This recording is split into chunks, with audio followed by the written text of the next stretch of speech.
Good. My bed's like flying. You're good. Congratulations. Can you walk me through how you're feeling about this second stage? I feel great. I mean, today, I think going into it was really just a matter of like executing practice. Like me, Sammy, and Jazz and Shay, I mean, we are so competitive in practice.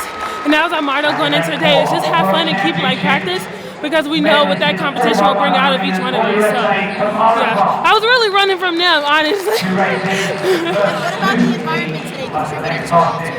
Oh man, I mean, it's always great coming to this meet. I did the 400 last year, so coming back, you know, this is one of my meets that I'm actually going to enjoy coming back to because I have good results. But honestly, Boston is such a special place for indoor in the East Coast, and so to make this trip all the way here, to have it at the beginning of my season was worth it. Yeah. How's it been different training with a more speed-oriented group? I feel like it's just more natural to me. I think that this is like the perfect fit. And then I think having Coach Hayes and her expertise and just her experience with all the nerves and everything, it just helps a lot for the whole process. How did you end up with Joanna Hayes? So I think it was just time for a switch. I think that as I'm always evolving, I think Coach Hayes makes sense. The thing I know about her is that, you know, you get to a point where it's hard to get faster. And I mean, obviously with Jasmine, with Rye, she knows how to get people past that point to where they continuously get faster. And as you get older, that's still harder. And so it was just the right fit. You know, she's the right person for it. You know, has she coached 800? She hasn't coached 800. She maybe a little bit, but not on this level. But honestly, I mean, the training we do, she's just so particular about details and about the individual athlete. And that's why I feel like today, doing the workouts we have, it's just helped me develop so much quicker. Yeah. Do you think you'll step down to 400 a little more often? I mean, I would like to. I used to do the 4 and the 8 when I was younger, and it helped me it helped my 800, and so I'm sure she'll have me in a lot of crazy stuff. I heard you mention you were chasing the 500 record. Yeah, I saw it. I was like, man. I watched Femke's race and everything. So when I looked at the time coming through, I was like, okay, I'm about 39-ish, and I saw Femke came in around like about that time. So I was really trying to gun for it, but you know, it's about right timing. Seems like everybody's going after it. Like I know Nazar said she was trying to get it at BU the other day. So like, yeah. Why do you think that is? Is the 500 just like a fun event right now for everybody? I just think I feel great. I didn't want to underestimate, you know, the strength that I have. I've had so many years of just doubting myself and not putting myself in good position, and I'm so glad I was able to like see, you know, give it a try and like see where you are. But that just comes from reassurance from practice.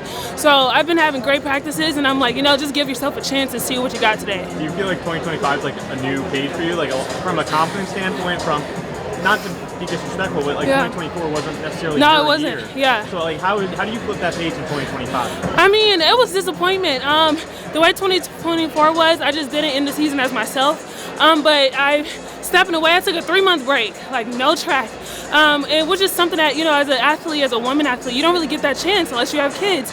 And so I took that 3-month break and was able to just have a great perspective and approach to just so much gratitude when I do show up on the line and to not have fear. So I come back much more confidence this year. Did you expect to see some rust coming back from a long break like that? No, honestly, I went into it, allowed me to have a fresh perspective going into my new training group.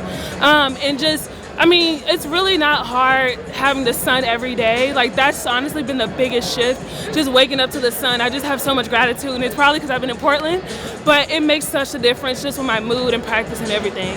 Why do you think 2024 didn't go well for you? I think it just didn't go well just because there was a lot of things that I wanted to accomplish. I wasn't in the right mental space to push myself either. And so obviously the results of trials wasn't in my favor, but it just allowed for me to really resonate with what I was going on internally, which is that I desperately needed a break. I was very in a bad mental place, and I think it was just from having back-to-back worlds. And so my perspective and everything wasn't the freshest.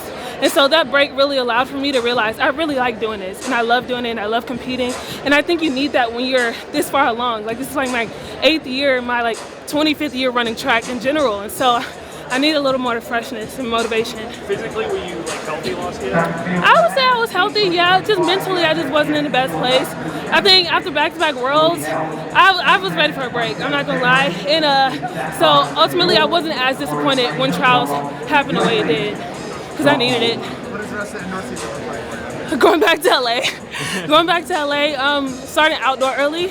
But, you know, keep grinding. We're heading in the right direction. I have great training partners. So I'm really excited to see what this year comes from. Thank you so much. Raevyn, Thank you.